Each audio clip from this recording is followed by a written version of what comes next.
Good morning बच्चों। तो अपना संकल्प के चैनल पर हम लोग क्लास 12 के मैथ में इंटीग्रेशन के अंतिम चरण में पहुंच चुके हैं। हम लोग एक लंबे अरसे से इंटीग्रेशन चैप्टर को धीरे धीरे करते हुए इनडिफिनिट इंटीग्रेशन फिर डिफिनिट इंटीग्रेशन को बारी बारी से और बहुत ही पूर्णतः एक्सरसाइज के मैक्सिमम क्वेश्चन को लेते हुए इसका विधिवत अध्ययन किया है। आज हम लोग डिफिनिट इंटीग्रेशन के कुछ महत्वपूर्ण रिजल्ट के बारे में जानेंगे और यह जो सूत्र है वह एग्जामिनेशन के पॉइंट ऑफ व्यू से बहुत ही महत्वपूर्ण है। ये ऑब्जेक्टिव क्वेश्चंस में डायरेक्ट इसके सूत्र पूछे जाते हैं और सब्जेक्टिव क्वेश्चंस में इनका बहुत ज़्यादा उपयोग होता है। तो आए हम लोग देखें इन महत्वपूर्ण रिजल्ट्स को। प्रॉपर्टीज ऑफ डिफिनिट इंटीग्रल्स मतलब निश्चित समाकलनों के गुण धर्म, इसमें 7 फॉर्मूला है।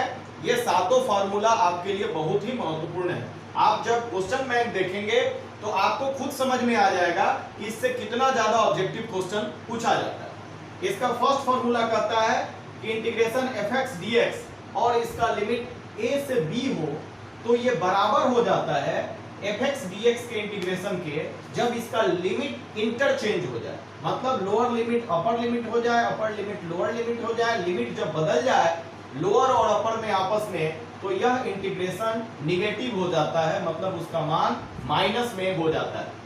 अब इसका दूसरा फॉर्मूला है कि यदि fx dx का इंटीग्रेशन और लिमिट a से b हो तो उसको दो पार्ट में तोड़ा जा सकता है, मतलब लोअर लिमिट a से एक अन्य लिमिट अपने मन से हम c तक ले जाएंगे fx dx को और इस अपर लिमिट से शुरू करते हुए जो दिया गया अपर लिमिट है वहां तक फिर fx dx को तोड़ देंगे। मतलब यदि कहीं पे आपको 0 से लेके 10 तक है, यदि लोअर और अपर लिमिट, तो आप इसको 0 से 5 और फिर 5 से 10 तक लिमिट को तोड़ देंगे और इंटीग्रेशन को दो भागों में बांट देंगे। तो ये आपका सेकंड सूत्र है।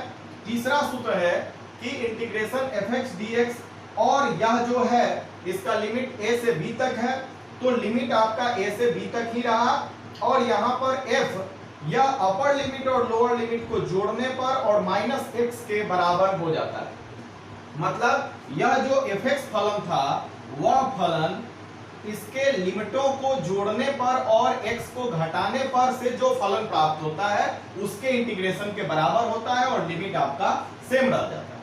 अगला जो आपका है प्रॉपर्टीज वो है fx dx और यहाँ लिमिट 0 से a है। इसके लिमिट पर बहुत ही ध्यान देने की जरूरत है। यह लिमिट से फॉर्मूला बदलता है। ये लिमिट अब यहाँ पर है 0 से a, तो ये आपका f a minus x dx के बराबर हो जाता है। लिमिट आपका सेम रह गया और ये आपका फॉर्मूला हो गया। अब नेक्स्ट है आपका पांचवा जो है प्रॉपर्टीज कि लिमिट 0 से 2a fx dx रहेगा तो ये भी दो पार्ट में टूट जाएगा।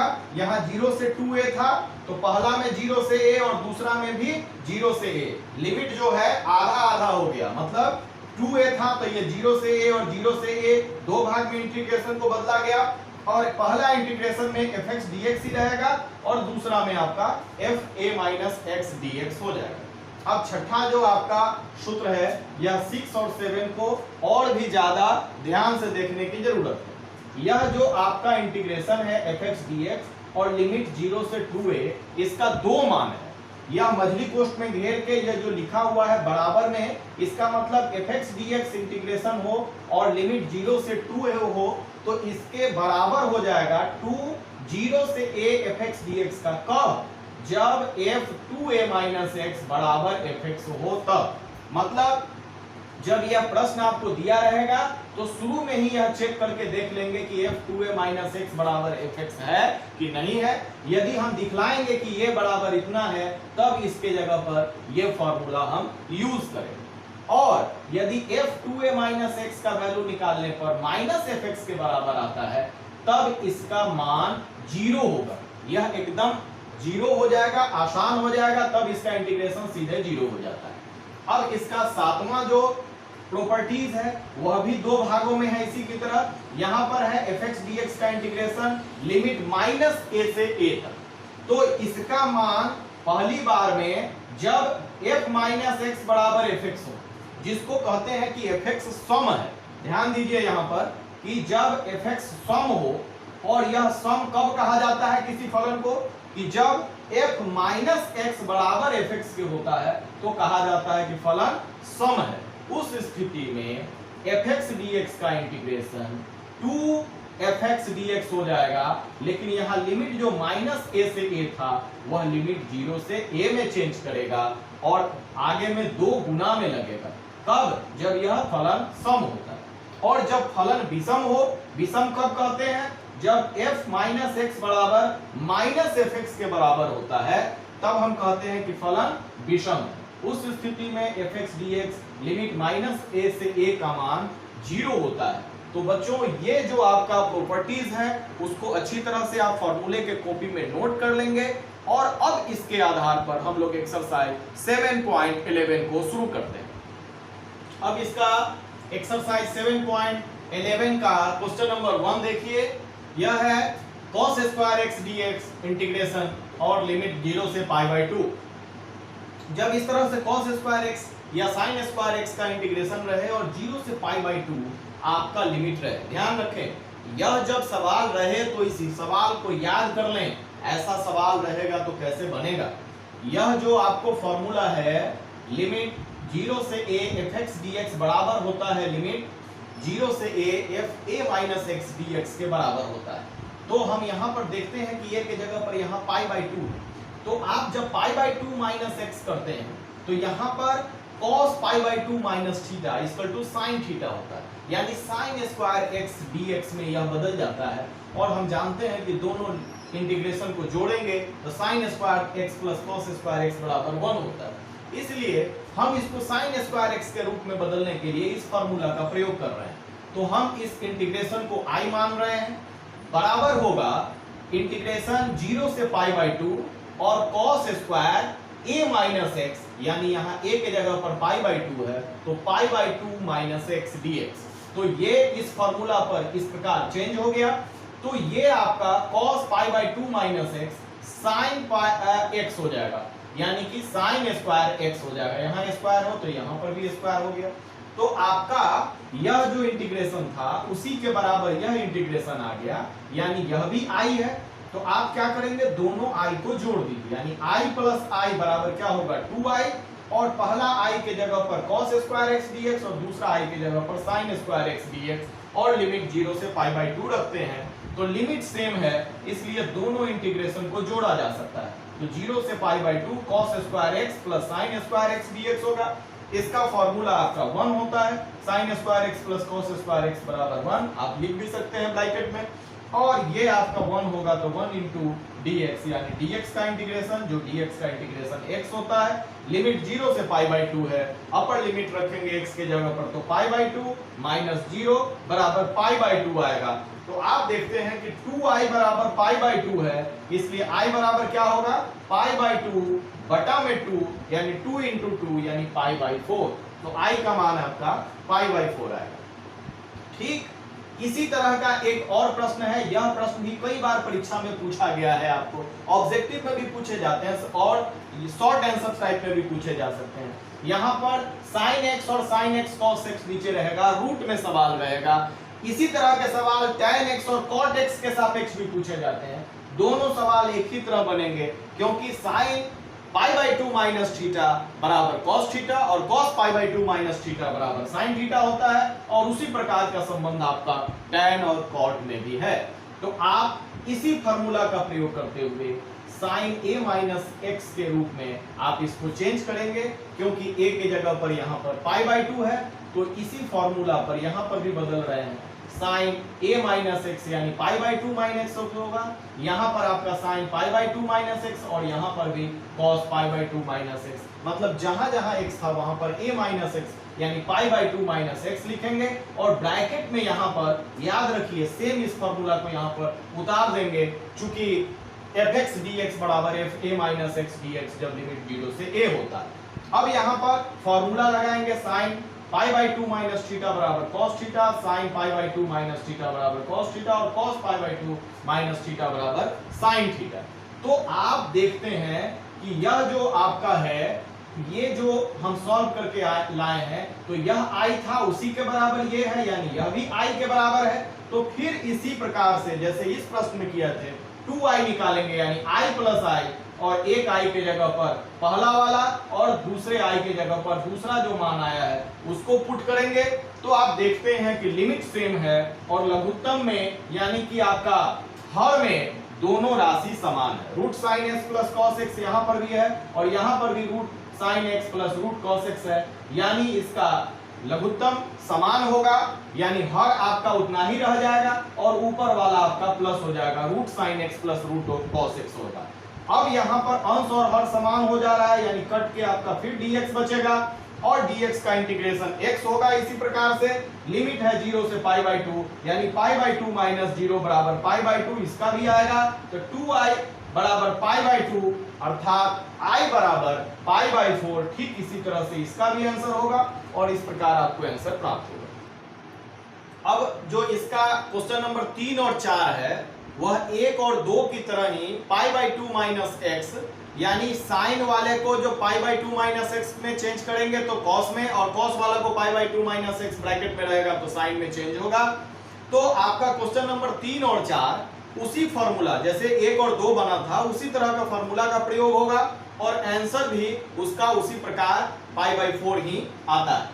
तो आप क्वेश्चन नंबर 5 को देखिए, 3 और 4 खुद से आप कर लीजिएगा। यह कुछ नया तरह का प्रश्न है, इसमें मॉड वाला इंटीग्रेशन का सवाल रहता है और उसका लिमिट रहता है, यानी डिफिनिट इंटीग्रेशन रहता है, तब उसको कैसे बनाते हैं वो आज देखें हम लोग। मॉड के विषय में सबसे पहले आपका बेसिक कॉन्सेप्ट जो पहले भी एक बार हम बताए थे वो आप समझ लीजिए कि मॉड x बराबर होता है x जब x is greater than equal to 0 और मॉड x बराबर होता है माइनस x जब x इज लेस देन 0। ये आपको पता रहना चाहिए कि जब x का मान पॉजिटिव होता है या 0 रहता है तो मॉड x का मान उतना ही रह जाएगा, लेकिन जब x का मान निगेटिव रहता है तब मॉड x का मान एक और माइनस के साथ आता है, यानी माइनस x हो जाता है। इसी के हिसाब से मॉड 5 बराबर 5 होता है और माइनस मॉड 5 बराबर माइनस माइनस 5 बराबर 5 आता है। इसी कारण से क्योंकि यहाँ पर -5 0 से छोटा है इसलिए मॉड x बराबर -x होगा, यानी इसके आगे एक और माइनस लगेगा। तो ये कॉन्सेप्ट को समझते हुए इस सवाल को देखिए। जब मॉड का सवाल रहेगा तो आप सबसे पहले इसके लिमिट को तोड़ देंगे, दो भागों में करेंगे। एक भाग वहां करेंगे जहां तक वह 0 हो जाता है, जैसे मतलब यहाँ 2 है, x प्लस 2 है तो x का मान यदि -2 देंगे तो ये -2 + 2 बराबर 0 हो जाएगा। तो आप 0 से दो पार्ट में तोड़ देते हैं। तो 0 लाने के लिए जो x का वैल्यू आया यानी -2 आया वहां तक इसको तोड़ा जाता है। और साथ में आपको ये फॉर्मूला जो आपका प्रॉपर्टीज में आप लोगों ने पढ़ा था कि यदि a से b लिमिट रहेगा fx dx का तो इसको a से c तक और फिर c से b तक के रूप में दो लिमिटों में तोड़ा जा सकता है। तो आप -5 से शुरू करके लिमिट को -2 तक ले जाएंगे और फिर -2 से जो अपर लिमिट शुरू का था प्रश्न का था वहां तक लिमिट को दो भागों में स्प्लिट करेंगे, तोड़ देंगे और fx dx दोनों में जैसे था वही मॉड x + 2 यहां पर भी रहेगा, यहां पर भी रहेगा। यह -2 क्यों लिया गया है वो आप समझ रहे होंगे, ताकि x का मान -2 रखने पर ये मान 0 आ जाता है।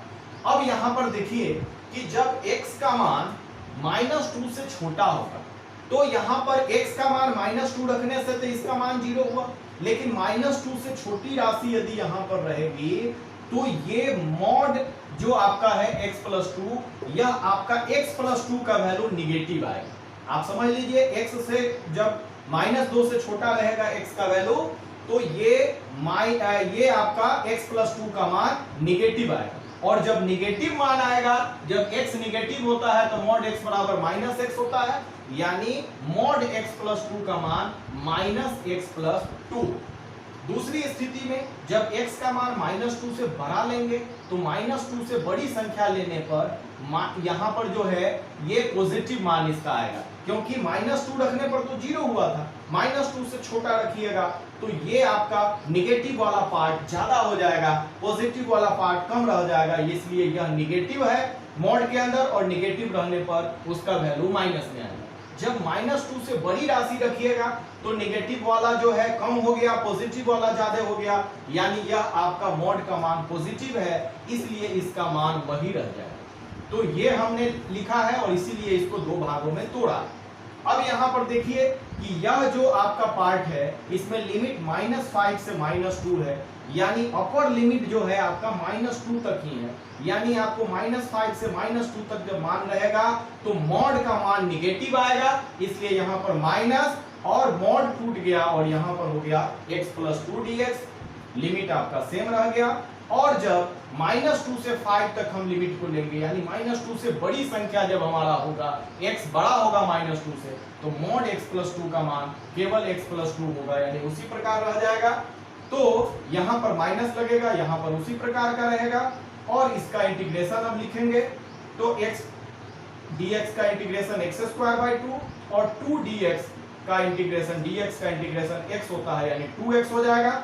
और लिमिट यहाँ पर -2 है, -5 है अपर लिमिट और लोअर लिमिट, यहाँ पर आगे माइनस का चिन्ह है। फिर इंटीग्रेशन तो इसका भी वही होगा, लिमिट केवल चेंज हो जाएगा।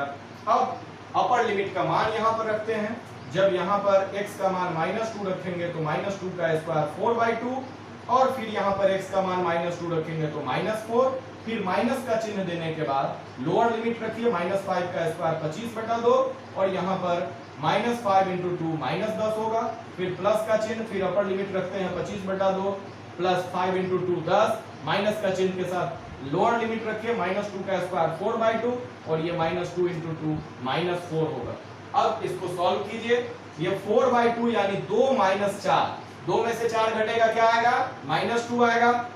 अब -2 में इस माइनस से गुना होने पर +2 हमने यहाँ लिखा है। अब यहाँ पर यह जो माइनस है और ये माइनस है, ये गुना होके ये दोनों प्लस हो जाएगा, यानी अंदर वाला जैसे है उसी प्रकार 25/2 -10 रह जाएगा। अब यहाँ पर 25/2 + 10 उसी प्रकार, और यहाँ पर फिर 4/2 कट के 2 -4 यानी -2, और ये फिर माइनस मिलके +2 आपका आ जाता है। तो 25/2 और 25/2 मिलके क्या होगा? 25 हो जाएगा। 25 का आधा और 25 का आधा मिलके पूरा 25, और फिर ये -10 और +10 आपका कैंसिल हो जाएगा, और 2 + 2 मिलके 4, यानी 25 और 4 29, यही आपका आंसर होगा। तो बच्चों आज आपके लिए बहुत सारे कार्य हैं। सबसे पहले इनके प्रॉपर्टीज को अच्छे से डायरी में नोट करके अपना फॉर्मूला का जो पहले से कॉपी बनाए हुए हैं उसमें इकट्ठा कर लीजिए, और सारे फॉर्मूला का रिवीजन कीजिए, उसको याद कीजिए, और इसका जो बचा हुआ 2 क्वेश्चन है उसको भी बनाना है, और जो सवाल हमने आपको बतलाया है उन सब को एक बार खुद से बनाने का प्रैक्टिस कीजिए। तो इसके आगे का प्रश्न हम लोग अगले वीडियो में देखेंगे। धन्यवाद।